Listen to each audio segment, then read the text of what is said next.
For the next couple of video series here, we're going to be taking a look at fluids. So we'll start with fluid statics, which is just plain looking at what happens when a fluid is just sitting there.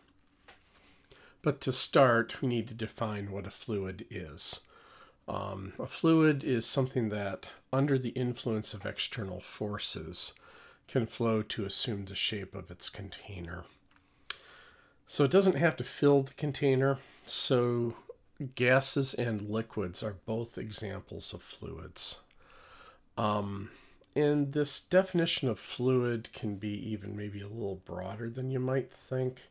Because there's nothing in this definition that says how fast the fluid has to flow.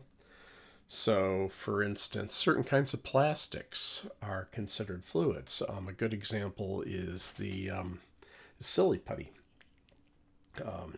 Silly putty is actually a fluid. Now, if you get yourself some silly putty and you play with it and you shape it into something, it'll hold that shape. But then if you go and stick it back in its little egg and you let it sit for about a year or so and you come back, you'll find that the silly putty will have flowed to fill the bottom part of the egg.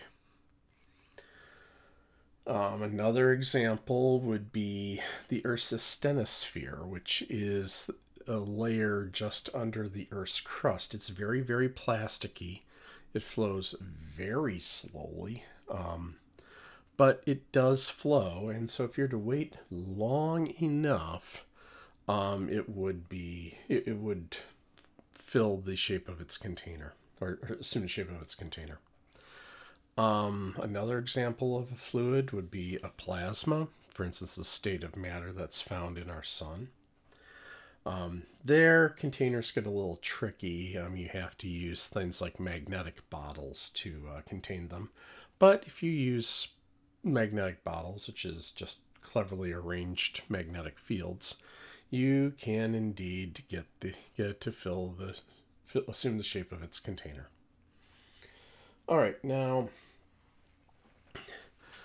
there are some things that people tend to think are fluids that aren't.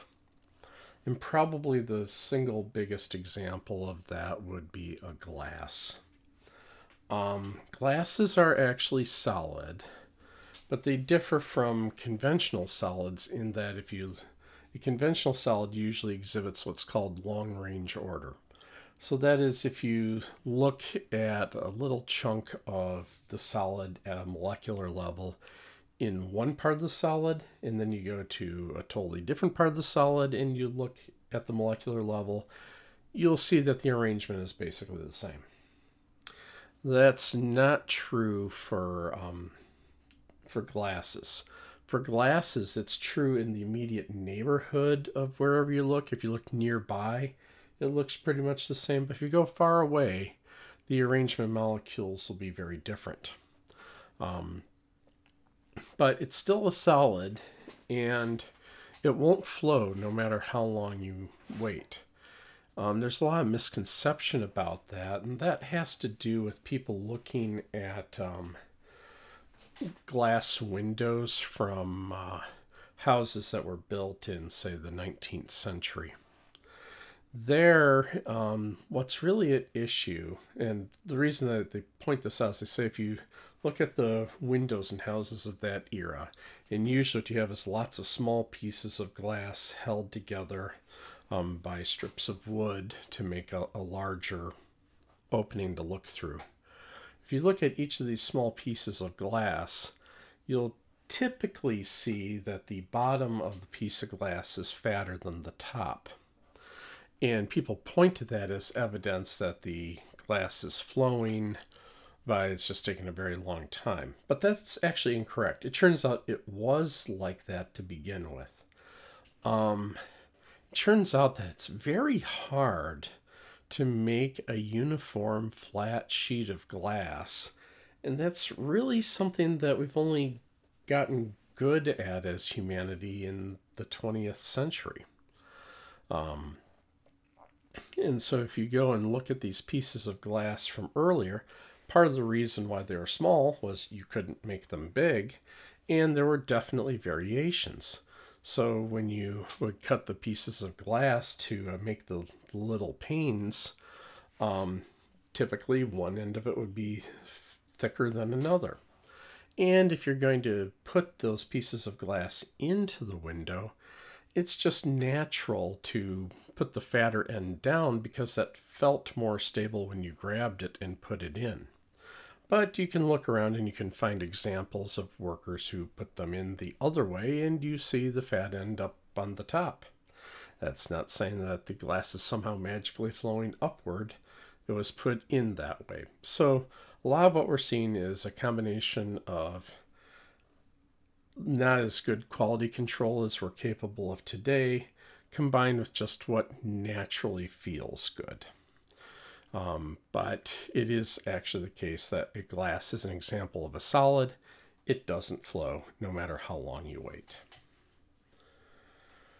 All right, now to take this on a little further, treating actual fluids can get a little rough because there are definitely intermolecular forces happening. And so for a starting point, what we would like to do is just pretend they're not, or at least that we can sort of ignore them. So we know that there are intermolecular forces happening, but what we'll do is we'll pretend that what we've got, sort of the image that I always have is like take a Ziploc bag and fill it with, say, like BBs or little marbles or something like that. And you can squish it as much as you like, and the little BBs will move around and they'll stay next to each other. And if you look carefully at the BBs as they move around when you do that, you'll find that they'll swap positions with each other. That's the hallmark of a liquid versus a solid. In a solid, they wouldn't be able to swap positions, but they still tend to stay right nearby each other. So in the real world, this is happening because the molecules are interacting with each other. But for the moment, we'll just leave think about the interactions insofar as it keeps them near each other and kind of leave it at that. We'll have to extend this definition of ideal fluid later. When things are moving, we'll have to add some additional conditions to that. And so we'll deal with that when we get to that point. Now, before we can move on, I also need to define density. Density is the ratio of an object's mass to its volume. And we're usually interested in it when we're looking at objects that are uniform. So if I look at some small chunk of it, it looks like any other chunk of it. In that case, the density, and this is not a letter P, I'll get into what it is in a second, is defined as the mass of something over its volume. Typical units that physicists will use are kilograms per cubic meter. Okay, now real quick, this letter here that looks like a P but isn't is actually a lowercase Greek letter rho. So if you're to try to draw one, if we go back to the special paper that we all learned to write with, you typically make a rho like that. That's one variant. Although if you make that variant, you gotta work very hard to resist turning it into a tadpole. If you have a hard time being able to draw this and telling it apart from a letter P, another common variant that people do is they put a little hooky on, and then they usually draw it more vertically like that. But in either case, you start from the bottom of the letter and you draw up. Alrighty then.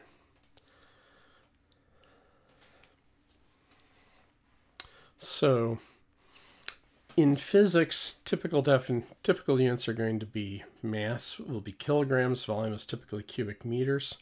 And just a bit of a warning here, if you've run into density in other contexts, such as chemistry, they tend to use grams per cubic centimeter instead of kilograms per cubic meter.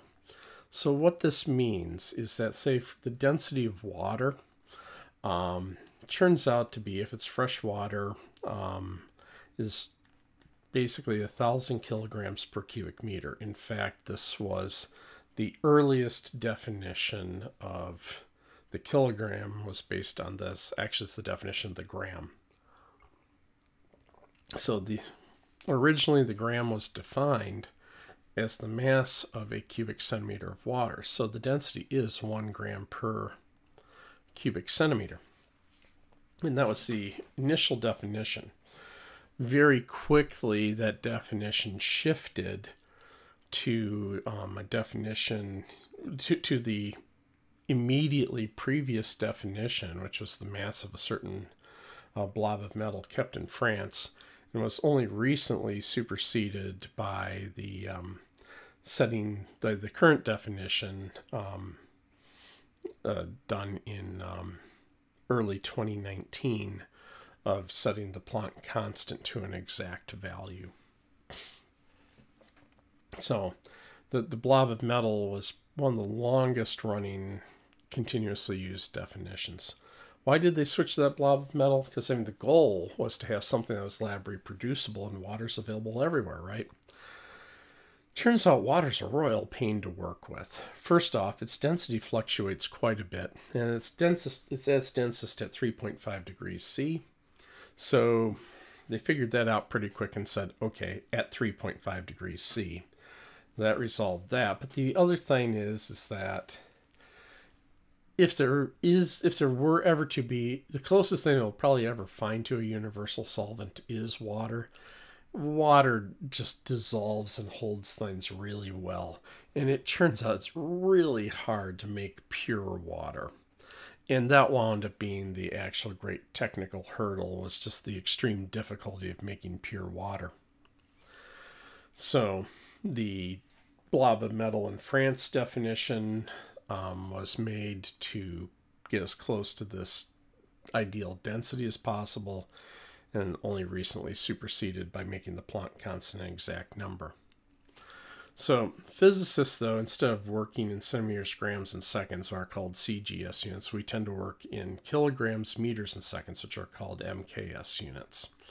So just watching out for your unit conversions here. So it's just an aside, 1 gram per cubic centimeter. If we want to convert this into cubic meters, right, we're going to have kilograms per cubic meter.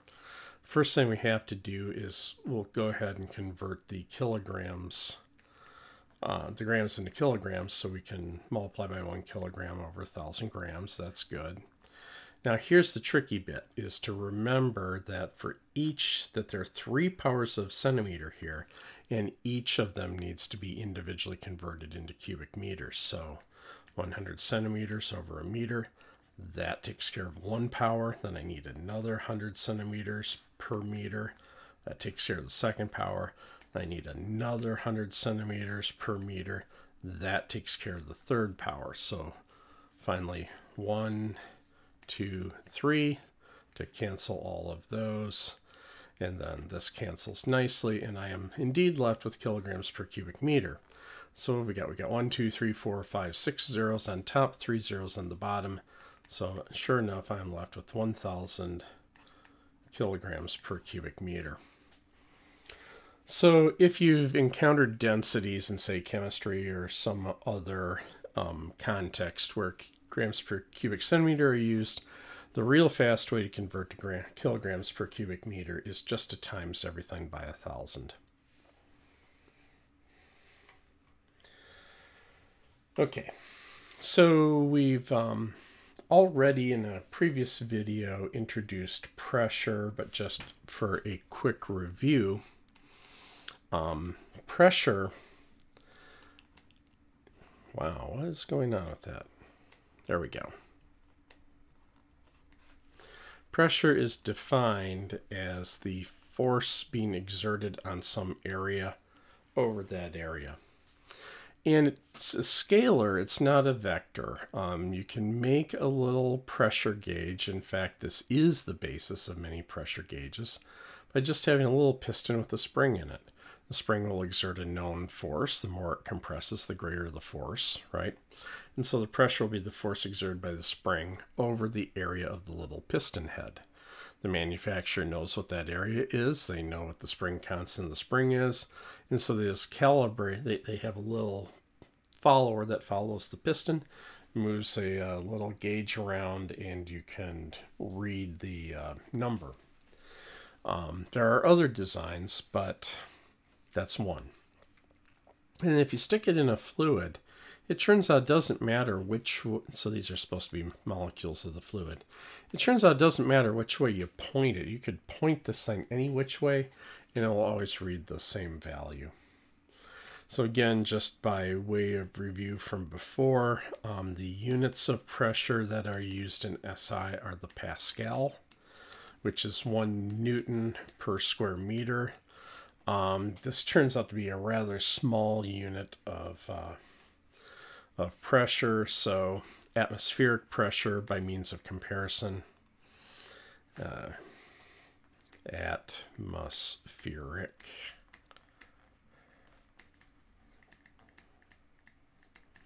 is 101,300 pascals, or equivalently 101.3 kilopascals.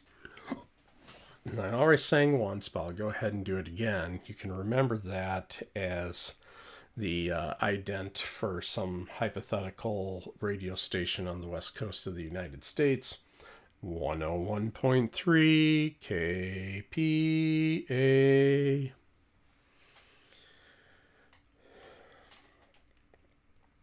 So we've seen for when we were talking about gases earlier, we saw that what was our main cause of pressure in a gas was just the fact that the molecules of the gas were moving around randomly and striking up against the walls of the container.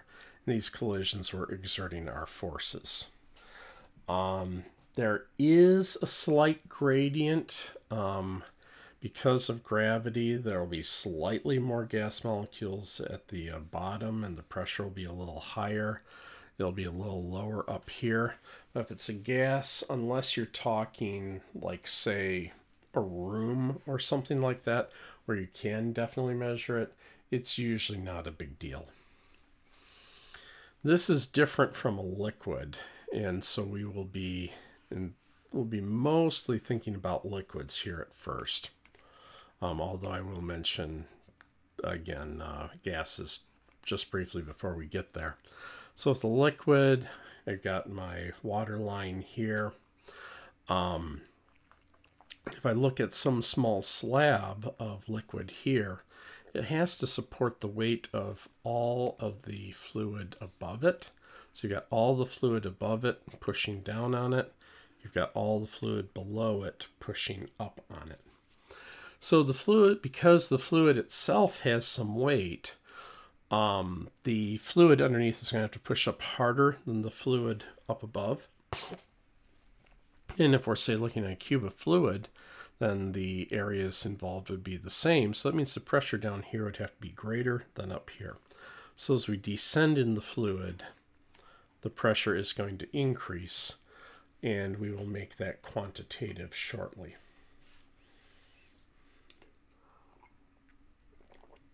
Again, in a previous video, I went through all of the other ridiculous units of pressure. I'll go ahead and just refer you to that video. But I will say, if your container of gas is the entire planet, then if you're standing here, what is happening is all the air above you is pushing down on you. And then you, and thankfully all the air around you, is pushing up on that air. So you'll have, if I look at this, all the air above you, you'll have the force of gravity of that air there. You're exerting a normal force there. So again, same deal. As you go further down, the weight of all the air above you increases. And so that means that you'll have to push back up harder to keep that air from falling down. So the forces will go up. That means the pressures also have to go up.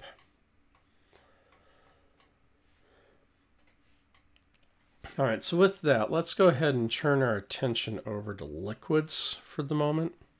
And we're going to go and take a look at Pascal's law.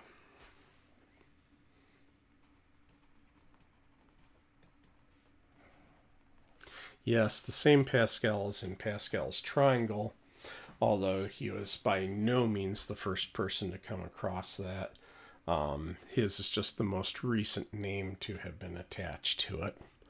And yes, he also was very influential in developing the field of probability in order to help settle questions like how to fairly split the pot in a card game when everyone was just getting tired and wanted to go home and they didn't want to finish it out. All right, so with that, let's go and look at a beaker of fluid. Any fluid will do. We can imagine water, that's fine. And so let's think about a cube of water sitting in the water. And again, here we're going to imagine that it's an ideal fluid, so it's our bag of molecules here. So I'm drawing a 2D slice of what's happening in 3D. So we should think of this as a cube going back, but I don't want to clutter the drawing. So let's think about what's happening. We know that right here, the fluid above is pushing down on this surface here. We'll call this surface number 1. And we'll just go ahead and mark its depth right here, like so. And we'll mark this other depth we're interested in as surface number 2. So all the fluid above our cube of fluid is pushing down, and all the fluid underneath has to push up. We'll call that F2. Then now there's also forces that are lateral, but those forces will cancel out. The right and leftward forces have to be the same, otherwise the cube would squish sideways. But F1 and F2 aren't equal. And this is because if we draw a more careful free body diagram over here, we have to remember that the fluid itself has some weight, so there will be a force of gravity on it as well. So we've got our force of gravity down, we've got our force of the fluid due to the fluid above pushing down, F1, and then we'll have to have a bigger F2 pointing up to cancel those out. And then again, there are these forces, lateral forces from the fluid that cancel out because the fluid isn't sliding around. Okay. So with that, we can start to apply Newton's second law here. So we can say F net equals ma. And we're assuming that this is a static situation. The fluid is just sitting there, so the acceleration would be 0. And we'll go ahead, and since the x component isn't all that interesting, we just know that it's being pushed the same all around. We'll look at the y component. So the y component here, we've got F2 pointing up, and then the other two things we got pointing down are F1 and gravity. So this will be minus F1 minus Fg. That has to equal 0. All right, so I'll go ahead and rearrange this to say that this is F2 equals F1 plus Fg. And let's start to take a look at that. So here, by definition of pressure, so at this point right here, we'll mark some pressures here. This point right here, this will be at atmospheric pressure, just for comparison. We'll get to that in a second. Then we'll say right here at depth 1, the pressure at this depth we'll say is P1, and the pressure at this depth is P2. And we know that the pressure has to be the same all the way along, because if it weren't, let's say it were bigger over here on the right, then the force of the fluid on the right would be greater than the force from the fluid on the left, and this cube of fluid would slide around, but we're saying it's not. So we know that anywhere at this depth, the pressures have to be the same, but the pressures don't have to be the same between depths. And we remember our definition of pressure was the force over the area, so we can rework that to say that the force is equal to the pressure times the area. And the area that's going to count here is going to be the area of the top of the cube here, and similarly the area of the bottom of the cube there. And since it's a cube, the areas of all the faces are the same. All right, so we can substitute that in. So my F2 is going to become P2A, and my F1 is going to become P1A, like so. And then the weight of the fluid is just going to be mg. Now, here we need to look at one other tidbit, and that is, remember that the density of a fluid, let me write that back up here. The density of the fluid is its mass over its volume. So I can rewrite the mass as the density times the volume. And another way we can write the volume is to say there'll be this cross-sectional area here times this height right here, h. So we can go ahead and say the volume is AH, so we'll make that substitution there. All right, so if we make that substitution, we'll have we will have, there we go, P2A equals P1A plus rho AHG, and the A's cancel. And so, rearranging just very slightly, we are left with P2 equals P1 plus rho GH is the usual way that you will write this. Now, this might give you pause for just a moment, and it should. That rho GH, think for a second and ask yourself, where have I seen an expression that looks like that before?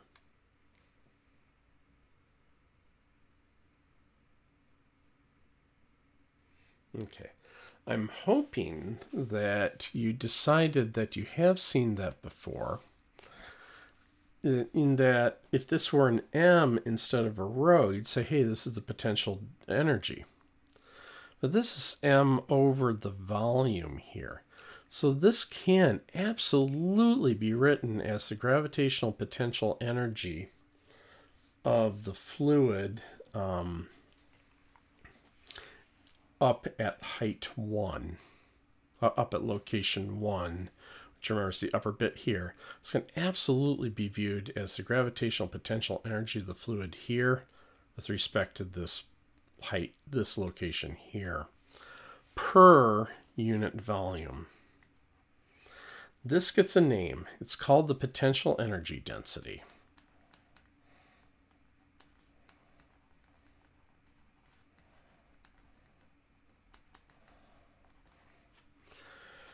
And so we can look at that and say, all right, if we're saying this is a potential energy per unit volume, is there some way we can interpret the pressures as being some sort of energy per unit volume? And it turns out you can, because remember, what's the source of pressure? One of the sources of pressure is the actual movement of the molecules as they collide against other molecules. So it's related to the average kinetic energy of the molecule. So it's proportional to the thermal energy over the volume. So the pressure is proportional to the thermal energy density. So we'll keep that in the back of our mind, that while we got this from doing forces, we can also think about this doing energies. This will be more important in the next series of videos when we get to Bernoulli's equation when we're looking at moving fluids. I just wanted to point it out now. All right, so we can take this a little further. And we can just say, well, what if I just want to figure out what the pressure is? How can I do that? Well, we can always reference off against some known pressure, like right here. This is basically going to be atmospheric pressure. You're going to have to go up quite a ways, up or down quite a ways, before this changes from anything other than atmospheric pressure. So we can just say, if I want to know the pressure down at that point there, we can look at this depth D here. And then I can rewrite this and say, if we called it the pressure at that depth P, I can rewrite this and say P at that depth is just, the pressure at that depth is just P. And now instead of me picking this height, this reference pressure here, I'll pick this reference pressure here, which is atmospheric pressure, which I know, plus rho times G times this height here, D.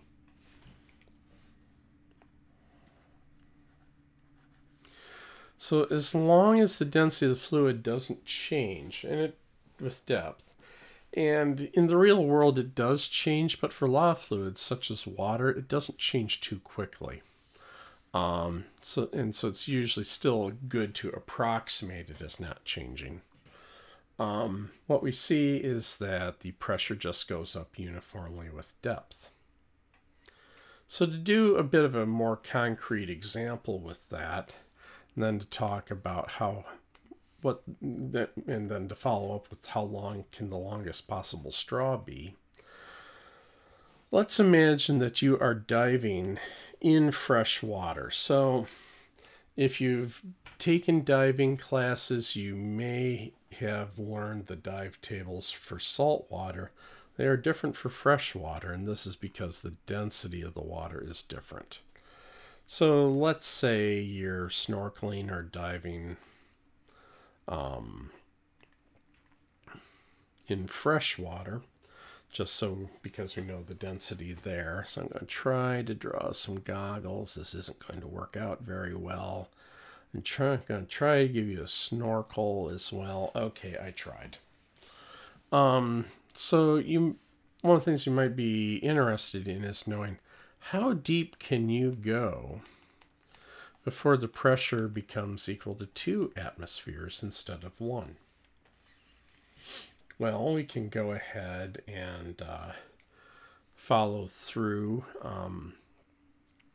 with Pascal's law here, and say the pressure will be equal to the atmospheric pressure plus rho times G times the depth. And what we want is the depth here. So let's see, it's going to give me rho GD equals P minus P ATM. Then we can just divide by rho and G.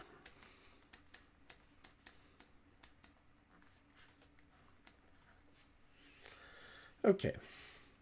Now when you do this, you're going to need to be a little careful. And this is because you need to make sure you've got compatible units. So here, don't just go and say 2 ATM minus 1 ATM and call it a day. And this is because when you put in your density, you got 1,000 kilograms per cubic meter and a gravitational field strength of 9.8 newtons per kilogram. All right, small favor there. You have newtons per cubic meter there. You've got atmospheres here. And how the heck are you going to get meters out of that? Well, what you're going to have to do is you're going to have to convert those atmospheres into pascals. So it's 101,300 pascals per 1 ATM. So with that in place, we can go ahead and cancel our ATMs and crunch it through. You will get 10.3. We should probably grind through our units and make sure we're good. So we've got pascals over newtons per cubic meter, but we remember that Pascal is a newton per square meter. So if I go ahead and rationalize my denominator, right, this is going to be newtons per square meter times meters cubed over newtons. Cancel, cancel, cancel, cancel. Yay, it's meters. Good. So a depth of 10.3 meters. Now, I promised that we'd also talk about the longest possible straw that you could use. And it turns out that the longest possible straw you can use, again, if we're dealing with fresh water, is 10.3 meters high. And this is because the way a straw works is when you put your mouth around the straw here, sorry, I tried. What you're going to do is you're going to make a partial vacuum. Well, the lowest you could ever conceivably make that pressure would be 0.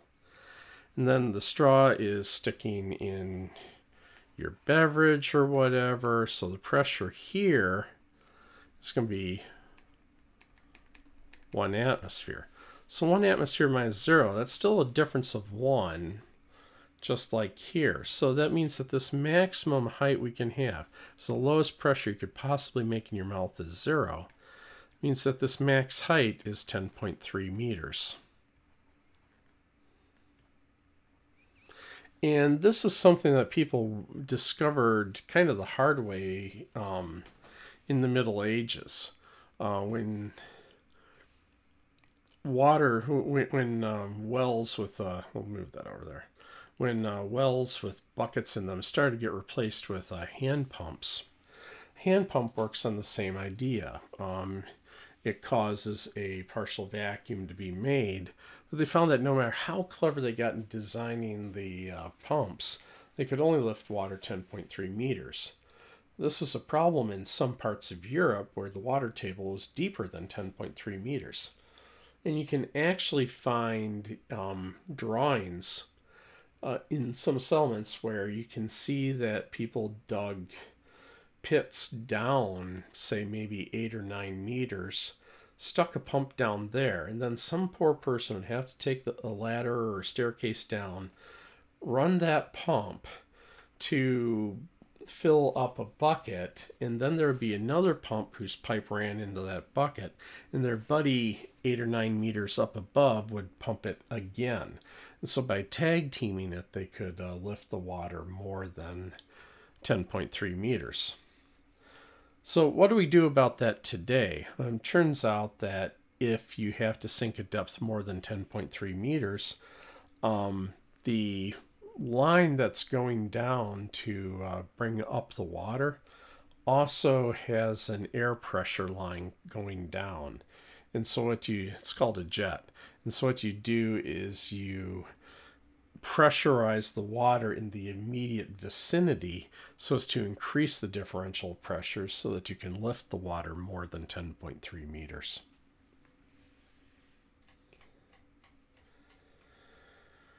Alrighty. So that will segue into technologies for measuring pressure. So we'll start with a barometer because that's basically our straw.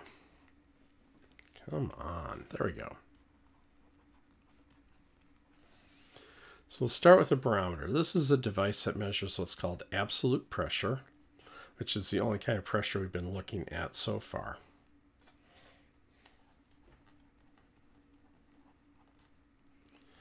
And the way that this was originally developed by Torricelli, I totally cannot recommend that you do now because I don't want you to get heavy metal poisoning.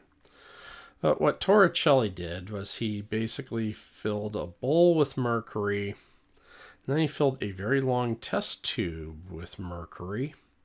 And then he flipped the test tube upside down and let the column of mercury seek its own level. Why mercury?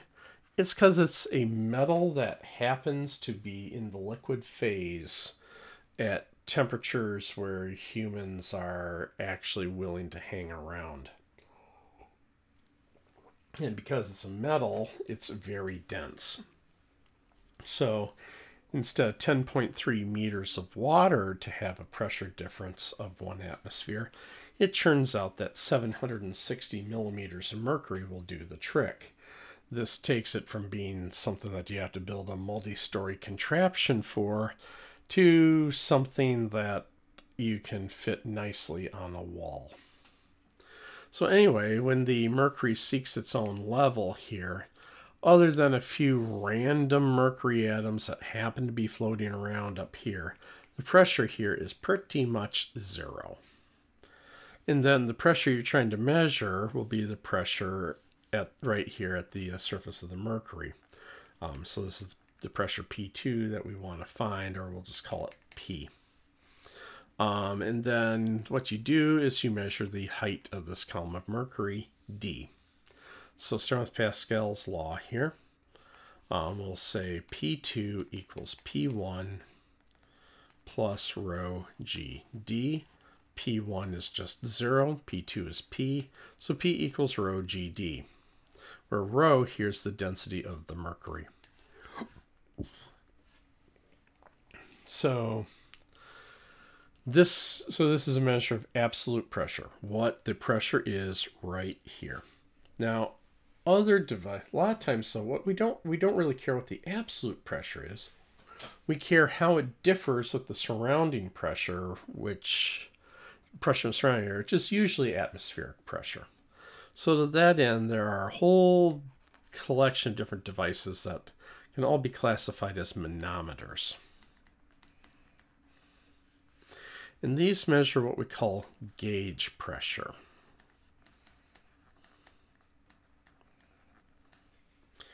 So here, let's say you want to measure the pressure of a sample of gas here. What you might do, but you only care what it is relative to atmospheric pressure. What you might do is you might put like a little U-shaped bit of glassware around like this and fill it with some liquid. This liquid, it could either be mercury or it could be water. Water is actually very popular in engineering application. And then what's going to matter is the difference in the heights of the column here. So we've got this pressure here is P2. This I'm trying to show as being, here, let's do a better job of it. I'm trying to show this as being open to the air right here. So this is going to be my pressure P1. And this is usually, but does not have to be, 1 atmosphere. So again, we can say P2 equals P1 plus rho GH. That's Pascal's law. But now what we're going to do is we're going to measure the gauge pressure, which is going to be P2 minus P1. That's what rho GH measures here. This is what's read on the gauge, thus the clever name gauge pressure.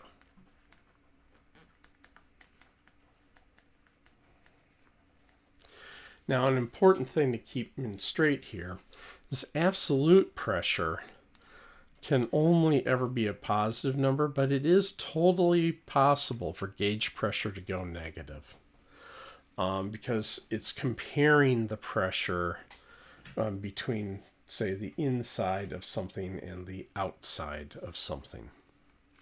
So in this case here, what I have in mind is you may be aware of what are called negative pressure buildings or negative pressure rooms. I used to work in a negative pressure building once a long time ago. It was required by chemical hygiene codes because there are certain classes of chemicals that if there's a spill, the concentration at which they kill you is lower than the concentration at which you will smell them. And so then for the safety of everybody, usually the lab in which these chemicals are being used is it will be kept at a negative gauge pressure with respect to the building. And then the building itself will be kept at a negative gauge pressure with respect to the outside world. It doesn't have to be much, which is why it's often measured in inches of water rather than mercury. And the whole idea is if you have a spill, you go ahead, you slam down the hood, and you get the heck out. And when you open up the lab door, air rushes into the lab, not out, hopefully keeping the chemical inside. And then, of course, you're going to have to hit the pull the fire alarm, get everyone to leave. And so as people leave, they go out the building, because the absolute pressure of the building is lower than the surrounding air, the air rushes into the building, not out. So that way, hopefully, when the people with the bunny suits come in to take care of everything, the nasty chemical in question is contained hopefully inside the lab, but at the very least inside the building, and so it doesn't pose a hazard to people. This is also used in infectious disease wards. If there's a possibility of some bug having an airborne transmission vector, sometimes what hospitals will do is they will put the patient in a negative pressure room. Again, that's still a positive absolute pressure because it's impossible for absolute pressure to be less than 0. But what it means is the pressure inside the room is low. The absolute pressure inside the room is lower than the absolute pressure outside the room. So when you look at a manometer, it'll read a negative number. And again, it's the same deal. That way, as the medical staff go in and out of the room where the patient is located, every time they open the door, air rushes in, not out, hopefully keeping the pathogen in the room. So those are a couple applications there. But the manometers are, unless you're using a barometer, the gauge you are using is probably some sort of manometer measuring gauge pressure. For instance, if you are inflating your tires, that again will be gauge pressure, because what matters is how much harder is the air inside the tire trying to push the tire out versus the air outside the tire trying to push it in.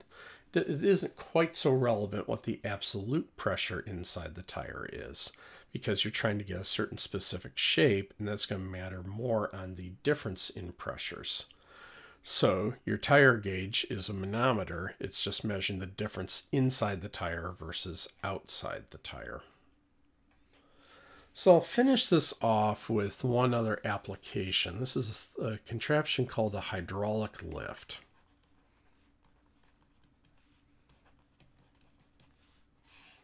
So if you've seen a hydraulic jack as an example of one, and I'm going to draw it badly, but hopefully it'll get the point across. So if you have a hydraulic jack, usually, or hydraulic lift, usually the way these things work is you'll have a piston over here on a very small cylinder wall. And then usually you've even taken a step further and you've rigged up some sort of a lever here so that you push down on the lever to make it easier to push down.